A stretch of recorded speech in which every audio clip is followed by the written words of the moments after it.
Come, come, whoever you are, wanderer, worshiper, lover of meaning, ours is no caravan of despair. Come, yet again come.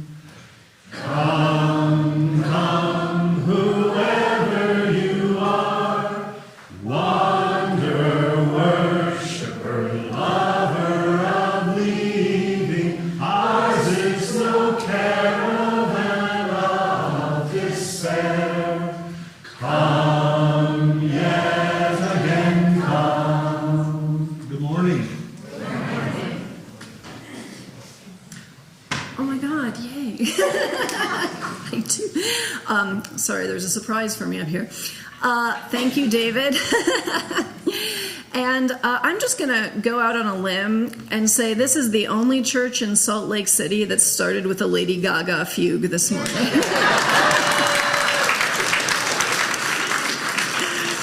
Thank you. Hello, my friends. Happy spring. I love how many of you all turned up this morning. And, you know, this is spring weather. Am I right? Yeah. Spring weather is 65 and sunny 3 days ago, and this. So it is very appropriate that we are having our spring potluck this evening at 5:30. It will not be outside. It will be in Elliott Hall. But I hope you will join us 5:30 this evening. Please bring a dish to share and do label it with all of its allergens and whatnot so that we can all enjoy it equally. I hope to see you there. So many announcements. Biggest announcements. Oh my gosh. So last week we had the pledge committee come up and say, oh my gosh, we did not make our goal. It was $50,000 short. If everybody raises their pledge by 10% or what they're able to, we can make our goal. And we did it in just 1 week. I am blown away. I am truly blown away. Thank you all. Thank you all. It means that I don't have to write a sad budget, which is great. And it just is a testament to this community, the support and the love that I do feel pouring out of all of you. So again, thank you. And to celebrate, again, we have cake. There should just always be cake, right? So stick around. If it's the first thing you've eaten all day, like me, do bad things to your blood sugar, and we will all celebrate together. All right, so where are my announcements? As you may know, it's the Ask Me Anything Day. So in lieu of a regular old boring old sermon, I am going to be pulling your questions out randomly and answering them live. And in spirit of that, I prepared nothing for today. I'm shooting from the hip, as they say in Texas, where I lived. All right, fight childhood illness with soup. Soup season is clearly not over. And the Aria table during coffee hour today will be selling jars of vegan soup mix to raise donations for St. Jude's Cancer Research. Now, I have not had this soup mix yet, but I have heard that it is famous and beloved. Who here has tried this soup mix? Only like 5 people. Is it amazing? It's great. It's amazing. So everybody go get your soup mix and help out St. Jude's and support the fundraiser that Aria is doing. There will be an Easter egg drop, which I guess is they're just dropping eggs. Off the balcony. That's fun. All right. So that's how they do it in Salt Lake City. All right. Are they going to like try to build contraptions to keep them whole? And okay. All right. Does it work? Sometimes. Okay, great. So They need recycling and packaging materials for their egg drop by March 31st. So bring it in so that children can throw eggs off of the balcony. All right, I already talked about the spring potluck, which is this evening at 5:30, so I will not belabor the point. On April 7th, we are having the child dedication. So if you have a child, or if you are a child who would like to receive dedication from the congregation, sign up. Sign up with Amanda at dre@slcuu.org. There is also a sign-up link in the torch. I'm going to sign up my kid. I just haven't done it yet. So you're in good company is what I'm saying if you haven't signed up yet. Jam, sing along on Monday, April 1st. If you want to jam or sing along and bring anything except a banjo. I know, I had a problem with that too, but apparently it's because, banjos are really a percussive instrument, and when everything is acoustic, they can be very loud and overpowering. So, I don't know, take it up with Lori. If you're a banjo player, take it up with Lori at monthlyjam@slcuu.org. Please sign up by March 31st. If you'd like to come and jam. Environmental ministry has so many things going on. For instance, they are trying to fill the south steps of the Utah State Capitol on Thursday, March 28th at 11 a.m. to show our strong community support for the Endangered Species Act, filing for the Wilson's phalarope, which is a bird, which is dependent on a healthy salt lake. So learn more out there. There's also sort of a movie thingy. All right, there's going to be last announcement. There will be an additional newcomers class. So the newcomers class, as many of you know, filled up with unprecedented numbers. We're teaching the last session this Wednesday. And because we've had so much interest, which is great and wonderful and speaks to the vibrancy and love of this community, we are offering a second newcomers class in May 8th, 15th, and 22nd. So if you are a newcomer and you're like, what the heck are these people doing? Or if you've been coming for a while and you still don't know what's going on, or if you're just kind of you curious, please feel free to sign up. There is a link in the torch, or you can see the welcome table. All right, and so now getting into Ask the Minister Anything Day. I mentioned during the first service, which is at 9 a.m., if you like personal space, that might be the service for you. It's just a little bit less crowded than this service is usually. This is awesome. I love it. Don't stop coming. But I'm just saying, if you would like to not be touching your neighbor, you might try 9 a.m.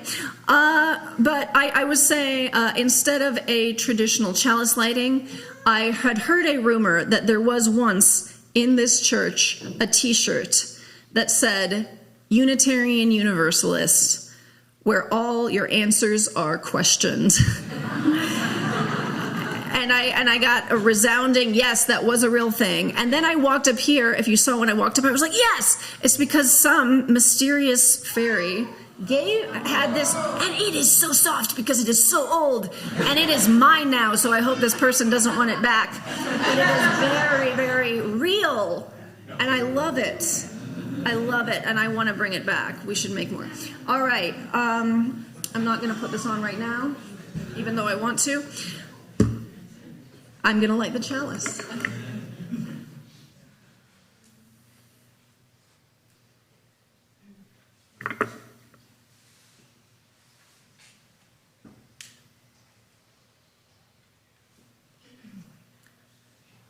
My friends, please rise in body or spirit for our opening hymn, number 1008 in the Teal hymnal, When Our Heart is in a Holy Place. We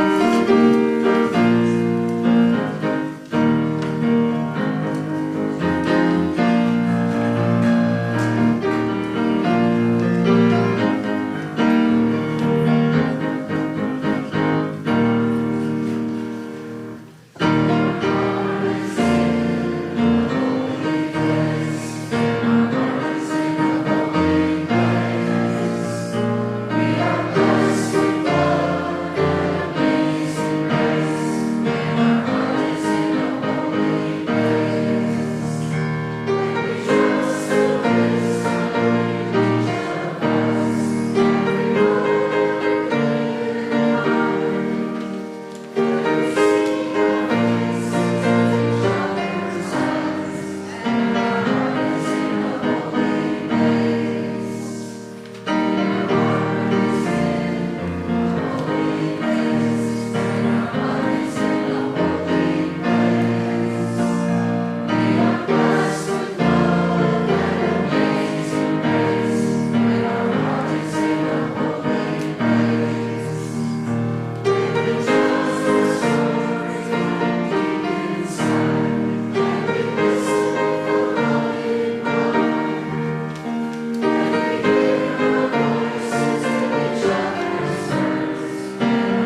I'm very happy to welcome up today's lay minister, Kathryn Anne, who will speak to us a little bit about our March lay minister theme of forgiveness.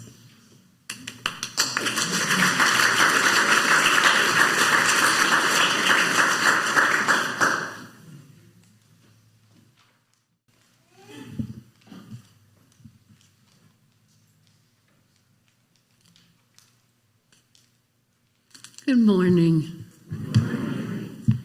Yes, our topic today is reconciliation and forgiveness.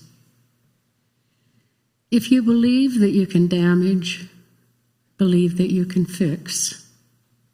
If you believe that you can harm, believe that you can heal. Rabbi Nachum Breslov. This quotation reminded me of the work and healing done between the Native Americans and the Catholic Church. The beginnings of a deeper relationship for me with Native Americans came from an experience I had meditating one day. This happened to be at a time of transition for me. I was considering a divorce. While meditating, I became aware of the presence of a Native American woman behind me. This, of course, was a great mystery to me, which I made space for. While thinking of her one day, I heard the word Lakota. I did not know the meaning of this word, so I went to the library and researched it. I found that it meant friend to us. It was the name of a tribe of Native American people that have lived on the Great Plains and Black Hills region for centuries. Of great interest to me was that their spiritual life was based on an appearance to them from a Native American woman referred to as White Buffalo Calf Woman. White Buffalo Calf Woman brought to the Lakota people 7 sacred rites, including the pipe ceremony, the sweat lodge, the vision quest, the sun dance, making of relatives by choice, preparing girls for womanhood and preparing boys for manhood. I was touched by these rites and participated in a few. Excuse me, including the sweat lodge, pipe ceremonies, and smudging. I'm going to share another part of this story and come back to the part with the Native people. I did have a divorce with my husband, and we remained friends. A few years after I divorced him, I became involved in a relationship with a woman. Both of these partners died, and I cared for them and supported them through their deaths. These experiences led me to wanting to become a hospice chaplain. To do this, I needed to get a master's degree in spiritual studies. I chose a program in spiritual traditions and ethics. I studied various religions, but also had to present on a spiritual tradition of my own choice. I chose Native American spirituality, including the effects of Catholicism on this population. In this study, I became aware of my own feelings of being a nun and the impact the Catholic Church also had on me. In the convent, there had been an attempt to break down who I was as a person through ongoing humiliations and aggression to make me more humble and obedient. In focusing on my study of the Native American people, I was able to get in touch with a group of Native Americans called the Kateri Circle. They were involved in the ongoing healing between the Catholic Church and the tribal people in our country and around the world. I set up an interview with the native people in the Kateri circle. They were open to sharing with me, and at one point asked me to become a member of the Kateri circle. I attended their monthly meetings and was invited to make a shawl so I could dance with them in powwows and sacred ceremonies. I was also invited to attend 2 of their international Kateri Circle conferences. Part of these meetings involved cardinals, archbishops, bishops, priests, and nuns, all making an effort to reconcile with the native people for the abuse of them in past years to the present day. There were written statements read aloud of apology by the hierarchy of the Catholic Church, including Pope Francis, though his apology occurred in Canada and at a later time. Pardon me. During the Kateri Circle conferences, there were spiritual ceremonies dedicated to healing. Sacred native spiritual rites were also included in the Catholic Mass. Discussions were held about the process of reconciliation, including the owning of the pain caused to the native people, taking steps to change, making amends, apologizing, and making sure this would never happen again, though the native people continue to suffer through misguided intentions. Sums of money have been given to the people in recompense for past abuses, but not nearly enough.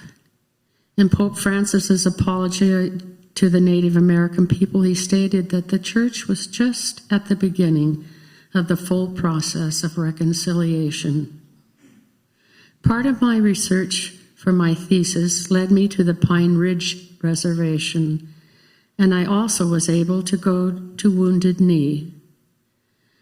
I had an interview with a very open-minded priest, a kind-hearted man. I was also able to talk with a few of the native people. I was overwhelmed by the poverty there and touched very deeply by how the people love their land and their sacred traditions. I was not too far from Wichita, Kansas, and I had decided to go to visit the convent I had belonged to so many years ago. To my surprise, the nun who had been my novice mistress was there. She had heard I was coming and asked to see me. She apologized to me for the abusive treatment under her supervision. I was aware that she had done her own work around this difficult time. We both cried together and came to a greater feeling of love for one another. This is one of the most powerful experiences of my lifetime. If there were time, I would tell you about my own work of asking forgiveness and making reconciliation and finding new paths with people that I had wounded in the past. But enough for today. Thank you.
Lady Gaga and harpsichord all in the same day.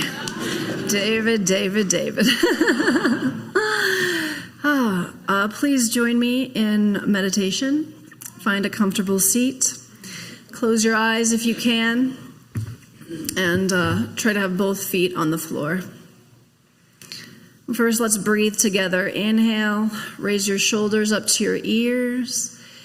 Exhale out your mouth, release your shoulders down your back. Again, inhale, lift your shoulders. Exhale, release.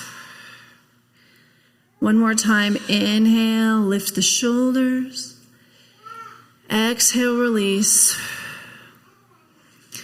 See if you can give any more weight to the floor,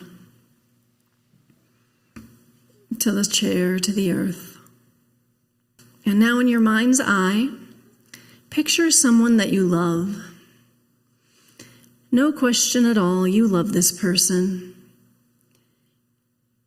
Picture what they're wearing, picture their facial expression, and say silently to them in your heart, may you be safe, may you be happy, may you be healthy, may you live with ease.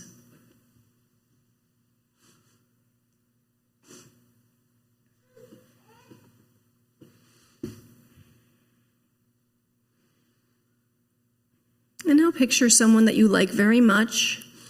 You might even say you love them, but they're not the first person you thought of for whatever reason. Picture what they're wearing, picture their facial expression, and say silently to them in your heart, may you be safe, may you be happy, may you be healthy, may you live with ease.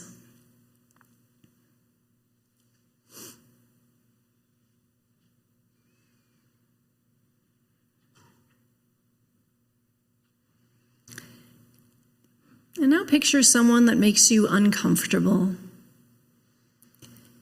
Maybe you've had a falling out with them, or you find them problematic. Picture what they're wearing, picture their facial expression, and say silently to them in your heart, may you be safe, may you be happy, may you be healthy, may you live with ease.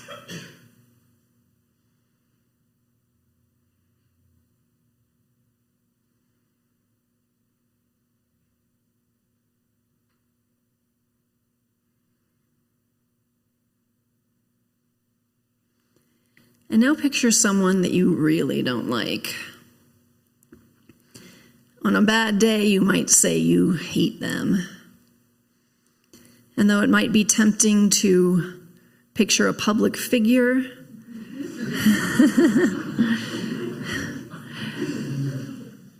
I invite you to keep it personal. Picture what this person is wearing, picture their facial expression, and say silently to them in your heart, may you be safe, may you be happy, may you be healthy, may you live with ease.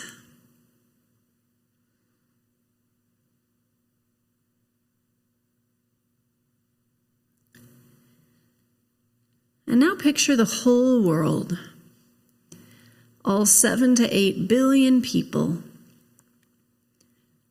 Try to hold all of that joy, all of that sorrow, all of that love, all of that despair in your heart.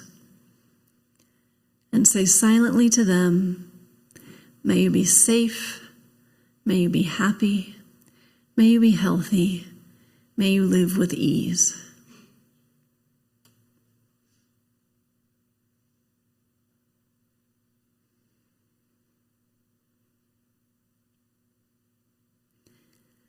And now open your eyes.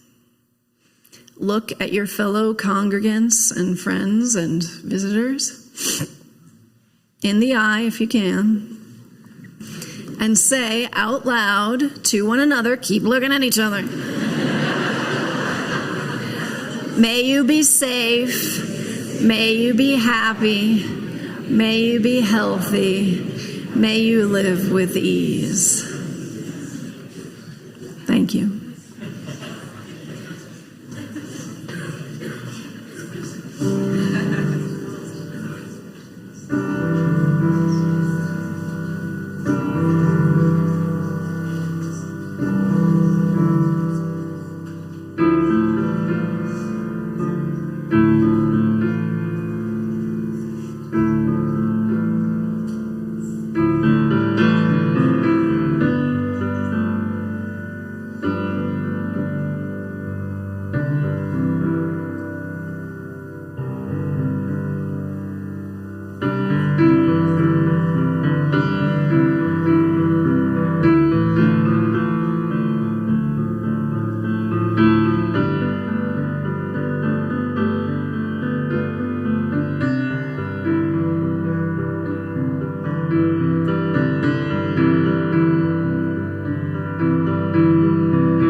Oh, we give thanks for this precious day,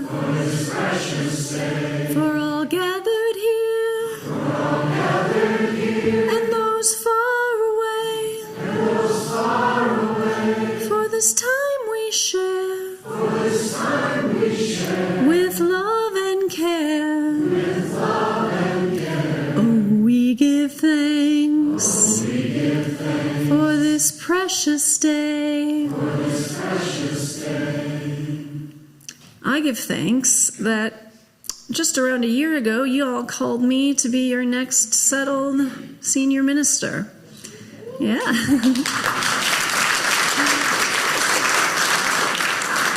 And I give thanks for the community that we continue to co-create together.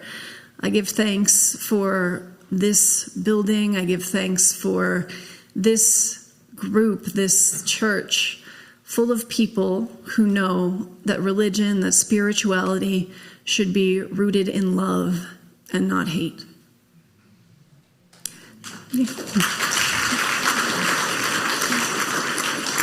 The offering for the work of the church will now be received, and as the baskets go around, please take this opportunity to greet one another.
All right. We're going to do this until we stop.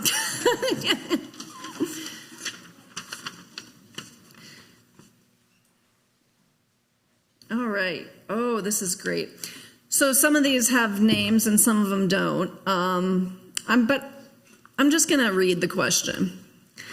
So it says, as someone who has a great deal of privilege and general well-being, how can I embrace feelings/mindsets like joy and abundance and content, while also being aware and making space for all the needless human suffering and injustices that surround me?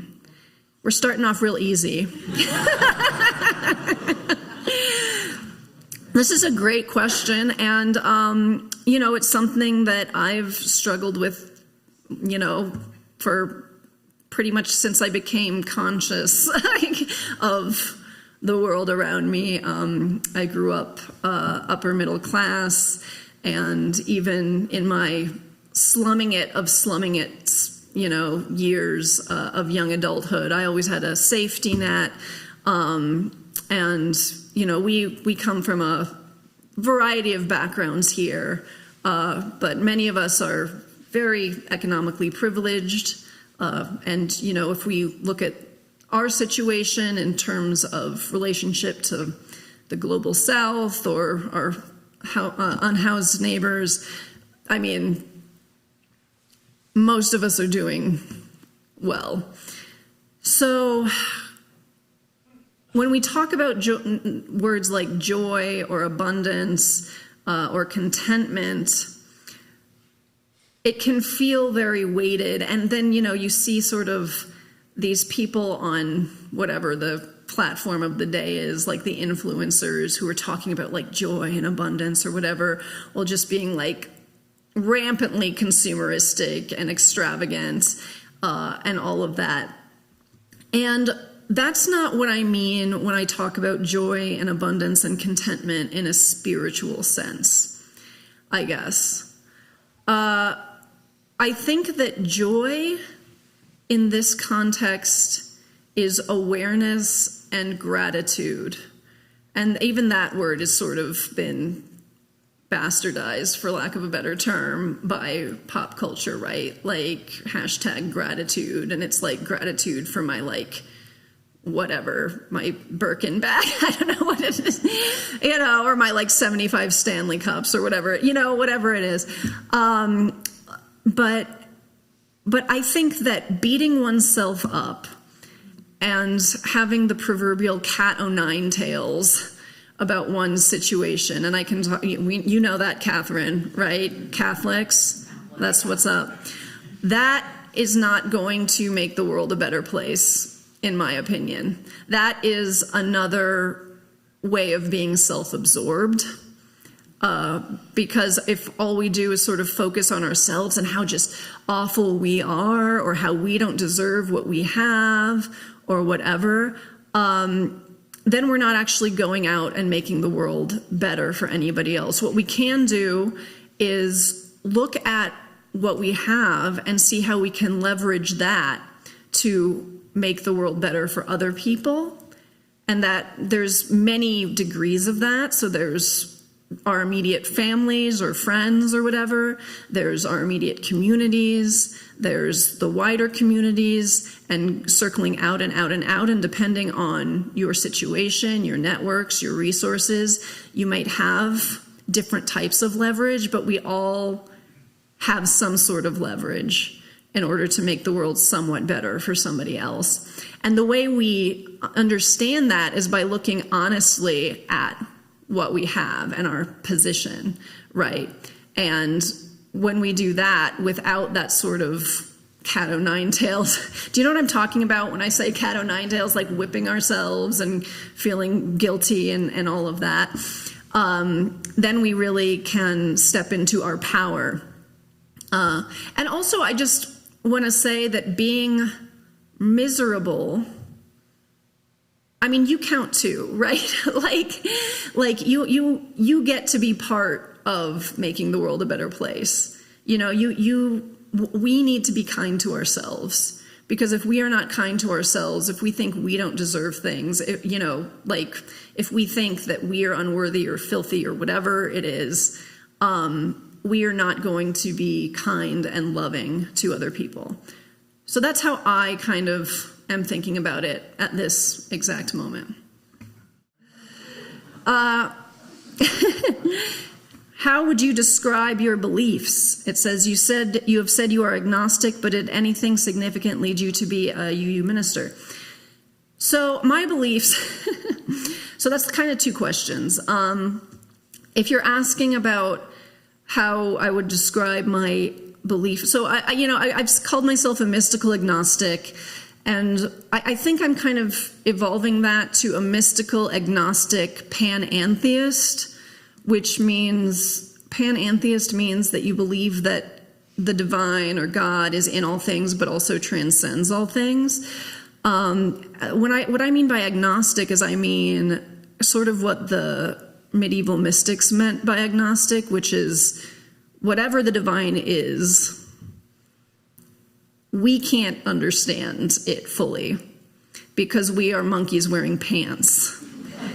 And it's ridiculously arrogant to think that our little brains that evolved to differentiate red fruit from blue fruit are gonna get everything, right? And the mystical piece is just, I believe in direct experience with whatever divinity is. Now, I will say these beliefs are always evolving, sometimes day to day, minute to minute. And if I am perfectly honest, since I was about 13, there are about 2 to 3 days every month in which I am an absolute nihilist. And about 50% of the people who are listening to this will understand what I'm talking about. But that's like a hormonal thing, and I'm hoping that in 10 or 15 years that goes away. And I'm actually not going to get to the part about what led me to become a UU minister because it's later than I thought, and we want to get to others, and that's a long story. Oh, this is interesting. Why do we use the word worship? Who or what are we worshiping? So I don't usually use the word worship for that reason, right? And I don't know. So everybody has. I think lots of people in UU Church, for lots of people, there are traditionally spiritual and or Christian words that we like and we embrace, and then there are ones that we find like utter cringe.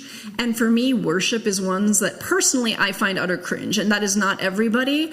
I don't know why. I don't know why. I think it's just not something, in Catholic Church you'd never call it worship.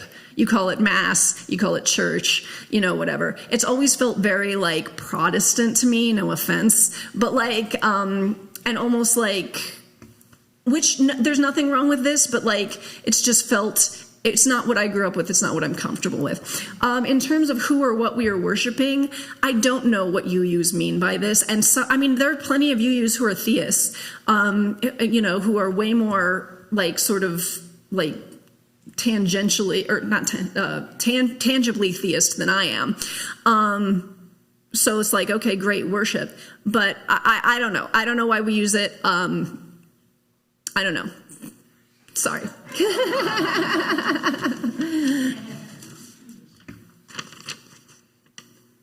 Okay, so great, we got this one again. When did you decide to go into seminary, and what led you to that decision? Okay, I'll be really tangible about this one. I'd always kind of thought I was like, I'm going to become a UU minister in my 30s. And for a long time, I kind of thought my 30s are never going to happen. Relatable. But then my 30s did happen. And then then they kept happening. And I was like, when I was about 33, I think, and it was clear that they weren't going to stop happening, I was like, a couple of things happened. Once, for one, a certain shift in the country political happened right about then. A certain candidate that nobody foresaw became very popular, And I was like, what the heck is happening? And then, and this is sort of a trigger warning, but the Pulse nightclub shooting happened. Does anyone remember that? And as a queer person, I was just like, I think I need to do more than host drag shows and write lesbian spider cult musicals. And so I went to seminary.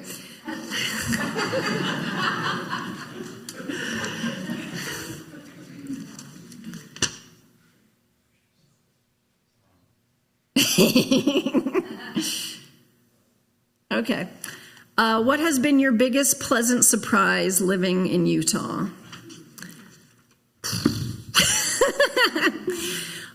Pleasant surprise. I would say my neighbors are friendlier than people were worried about. If that is, does that make sense? And I mean, granted, things we're new still, and I've heard that there's sort of a surface level friendliness thing that can happen here, but for the most part, my neighbors have been very welcoming, almost weirdly so. Like my, just as I said, from living in Boston, it's just a very different relationship to like looking people in the eye and smiling. Then you know what I mean?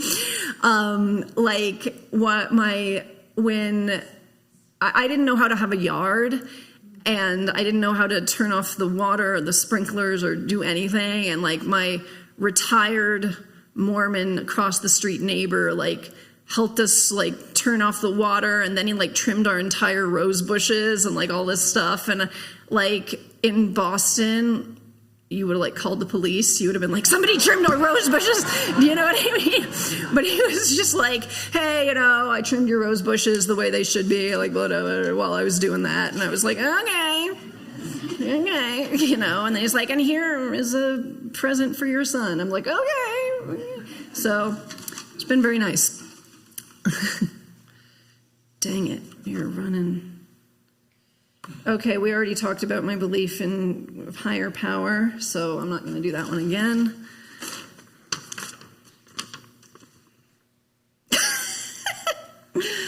You missed church on March 3rd. Where did you go? Skiing? Good for you. Great. So let me explain something to you.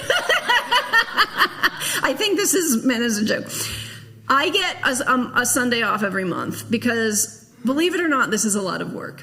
And it takes a lot of time. And if I had to do it every single week, I would be very burned out. And I think that the quality overall would suffer. So I do get a Sunday off every month. As far as where I went on March 3rd, I did not go skiing. I do not know how to ski. I will probably never know how to downhill ski. I have I guess it's an invisible disability. I have hypermobile Ehlers-Danlos syndrome, which means that my joints are not connected the way people's joints should be connected.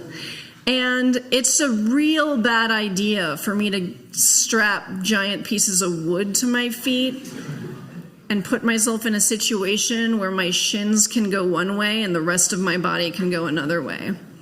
So that's just not going to happen for me.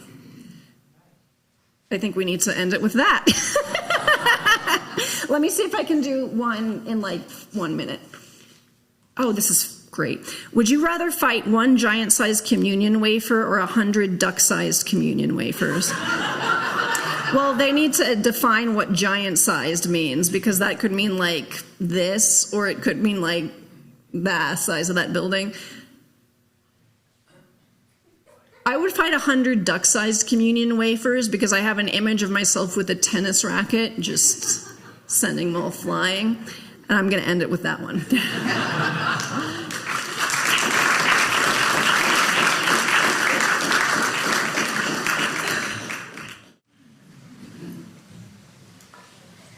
All right.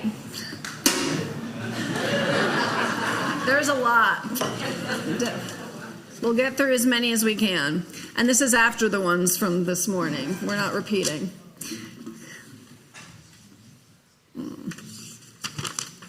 So these are all submitted either in the box or online.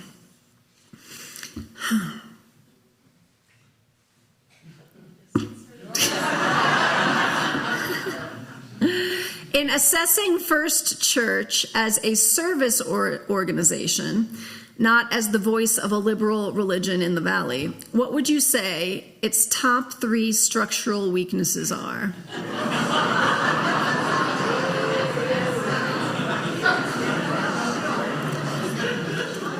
The ceiling.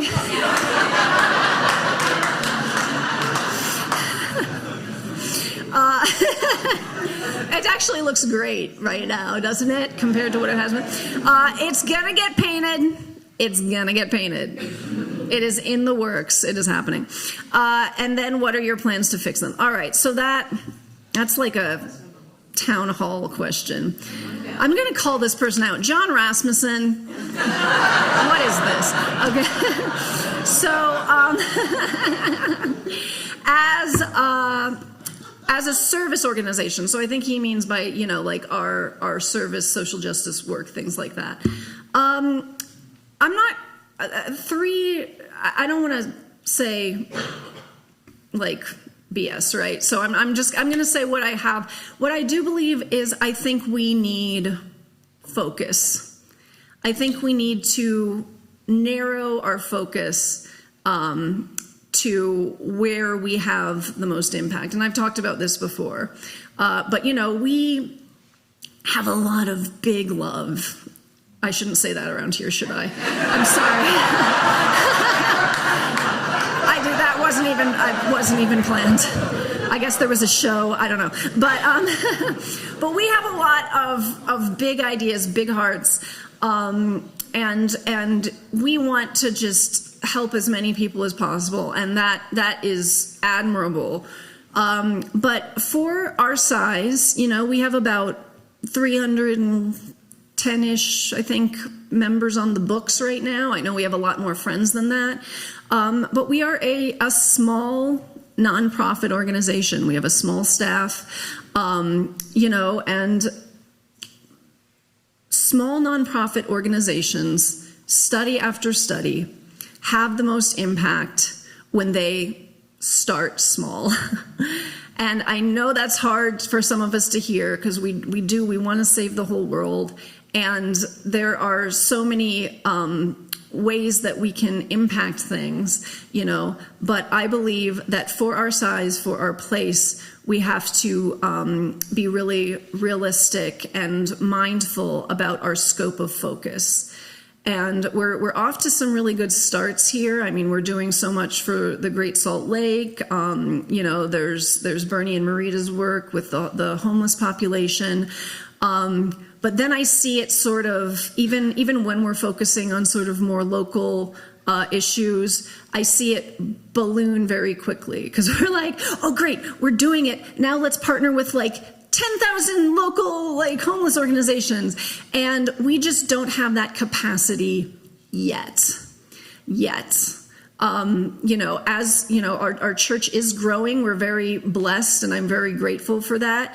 And who knows in 3, 5, 10 years what we might be, the reach we might have.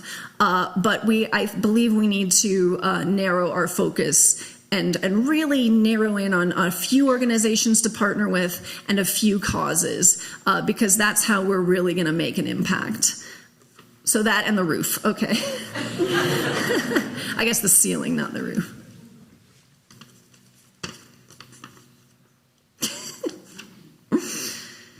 Alrighty. As a member of millennials, I think they said, I'm an elder millennial.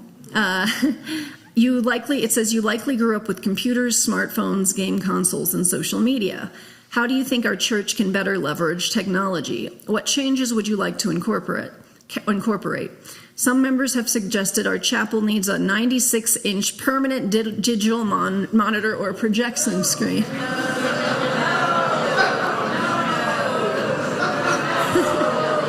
This is giving me ideas. How would you prioritize such a request given the other TLC or chapel needs? So there's a lot in that question. I think, okay, there's a lot in this question. I am not particularly in love with the idea of a 96-inch monitor. We could talk about potentially some sort of projector at some point if we want to do it like Texas megachurch style and project the lyrics up on the of our songs. I see so many reactions to that on people's faces. I see yes, and I see so diverse opinions. That's what we're all about here. Diverse opinions. I'm much more interested in, supporting getting this building to net zero personally than I am, a lot of technological sort of bells and whistles. To be honest with you, if you're talking about things like social media and church, Tristan does an amazing job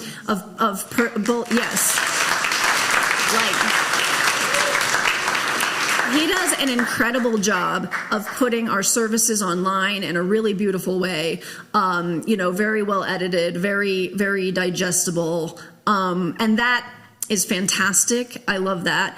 As far as being online, that's about as much as I care about right now, because frankly, I think social media is evil. I guess we can say that. I also think it's just kind of over.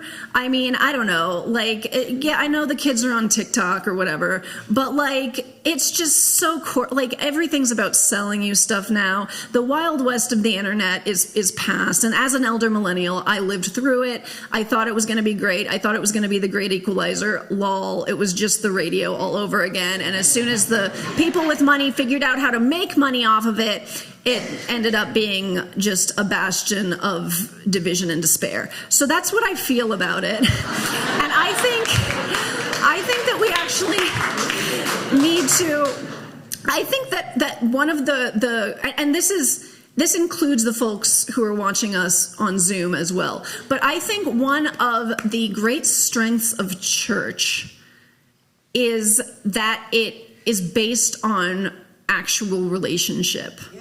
And that that is something that is consistently trying people, the structure, capitalism, whatever, is trying to wrench real relationship from our lives.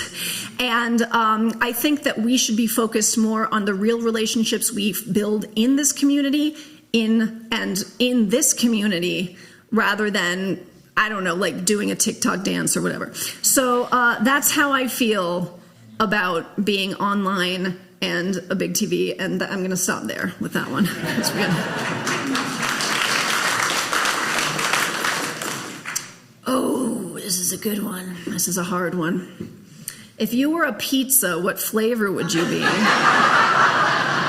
Would you be gluten-free, lots of cheese, a little cheese? I can't imagine you would be completely cheeseless. So I was vegan. And why, it says, and why, okay. So I was vegan for 6 years, I think. And I made a lot of, my wife is here. Hey, we used to make lots of vegan pizza at home, and now we make non-vegan pizza. But we weren't cheeseless even when I was vegan. We would do the Daya or whatever, and then Miyoko's came out with this cashew-based fresh mozzarella. Anyone? So good, still good, holds up for even non-vegans. Miyoko's mozzarella. Anyone? Okay, so. Gosh, what kind? I don't know. I guess I think I would be New York style. Definitely not gluten-free. No shade to anybody who is gluten-free or whatever. But I am, partially Italian, and I think I need gluten to to subsist.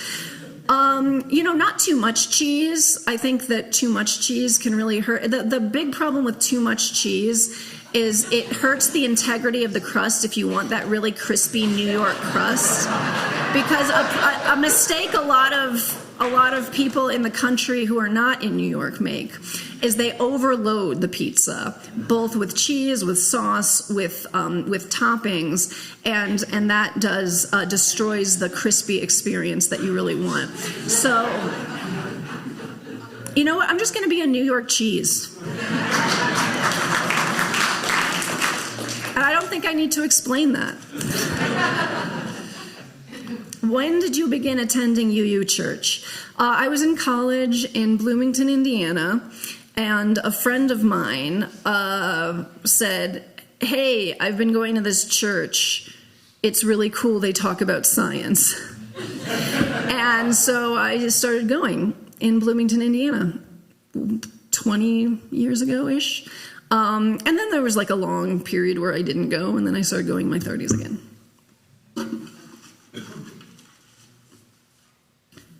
Got two.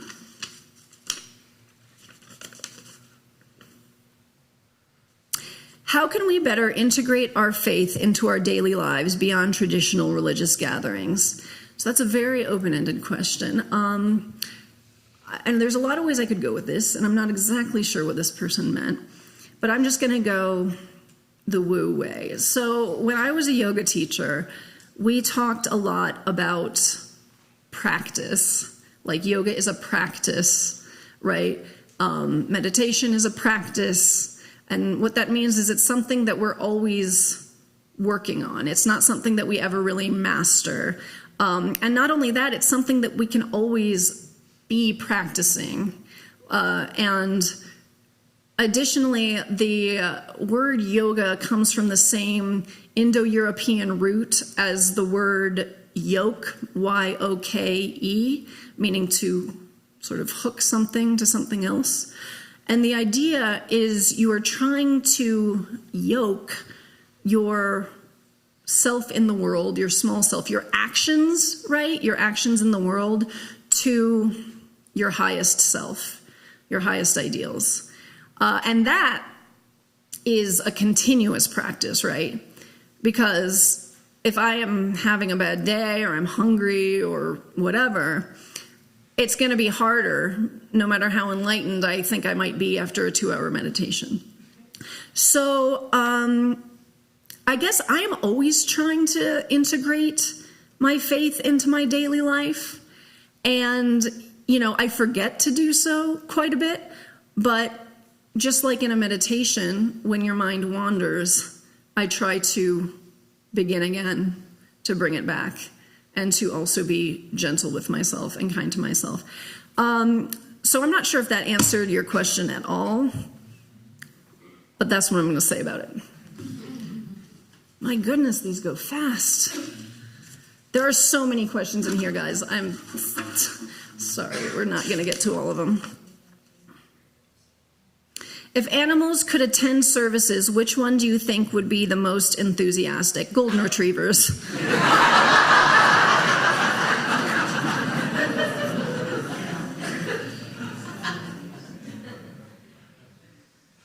As a group, we don't profess a belief in God. So what makes the Unitarian Church a religion? Okay, so clarification. There's plenty of UUs who believe in God, if you're new here. But we don't require a belief in God. And there's also plenty of UUs who don't believe in God. So that's true. I would say, one, it's grandfathered in. Because we were Protestant until 30 years ago or something like that. More than 30, but still. We were Protestant for a long time. And another thing is, we are a group of people with shared values and beliefs, and we call ourselves a religion, frankly. And we have tax-exempt status. That's a great question. I mean, the Church of Satan is also a religion, and they are completely atheistic. There's some versions of Buddhism that don't believe in a supreme deity, as many quote unquote Western religions do.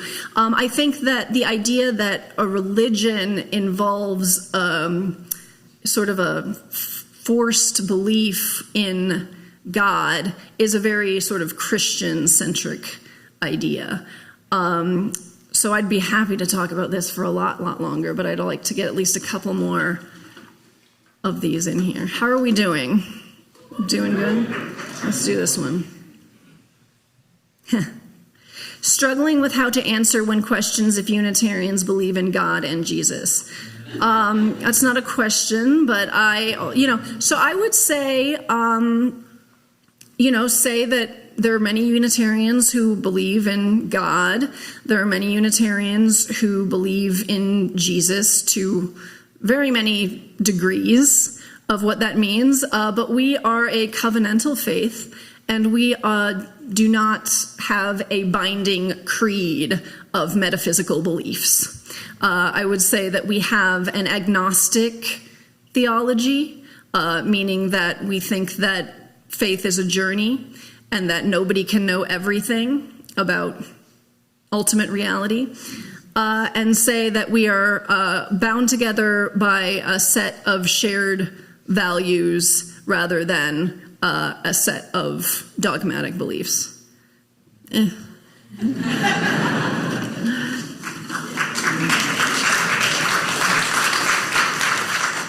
Do you think angels prefer wings or halos as fashion accessories? ¿Por qué no los dos?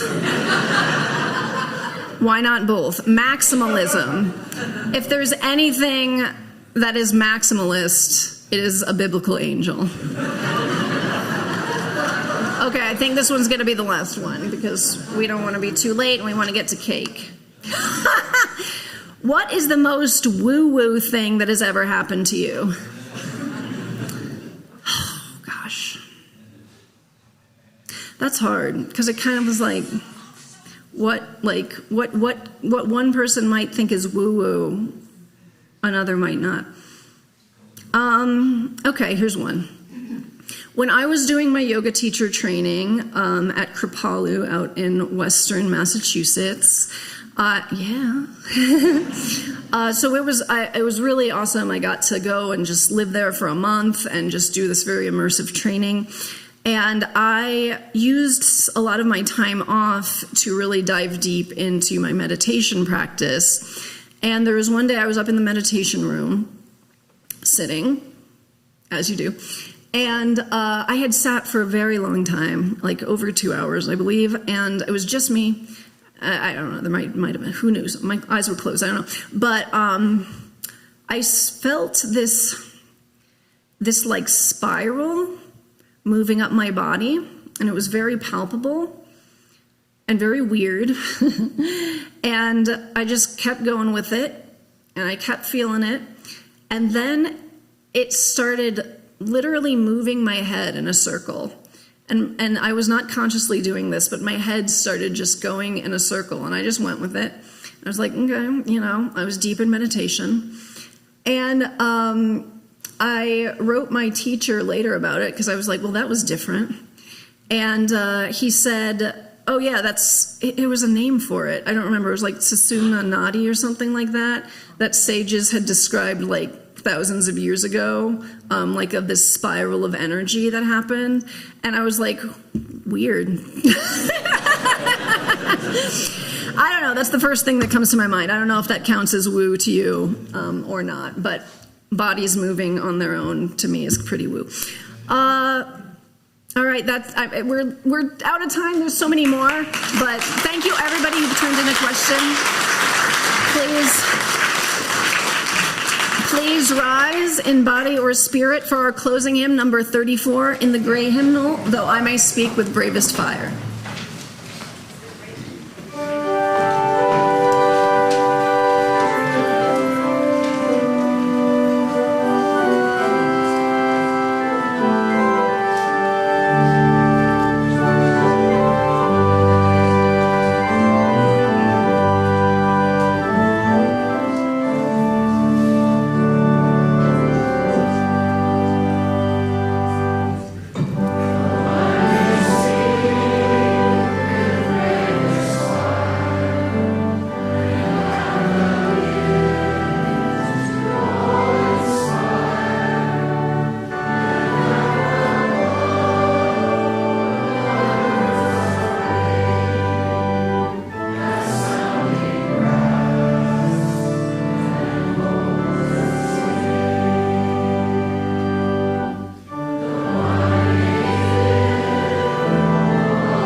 My friends, thank you so much for all of these wonderful questions. Really, I mean, there's so many, and so many of them were so thoughtful. And then there was the pizza question, but so many of them were so thoughtful. And I really appreciate that. If you asked a question and it's burning for you and I did not get to it, please email me, minister@slcu.org. Email me, set up a time to meet, and I will be happy to talk to you about your question in real life or on Zoom. So we're going to close the same way we opened.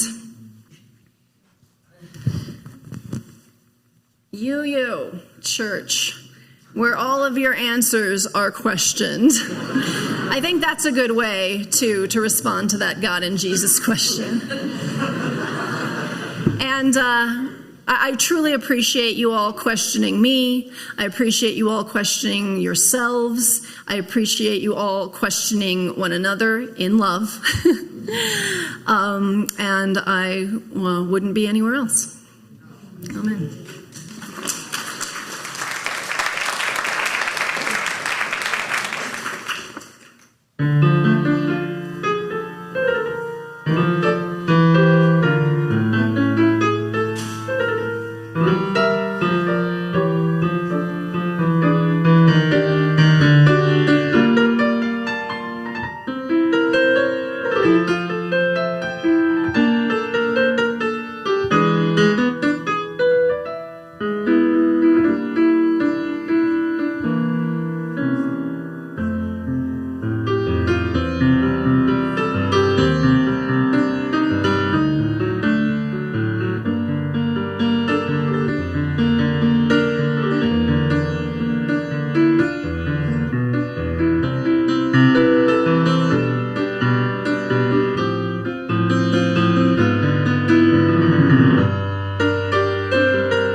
Thank you, David.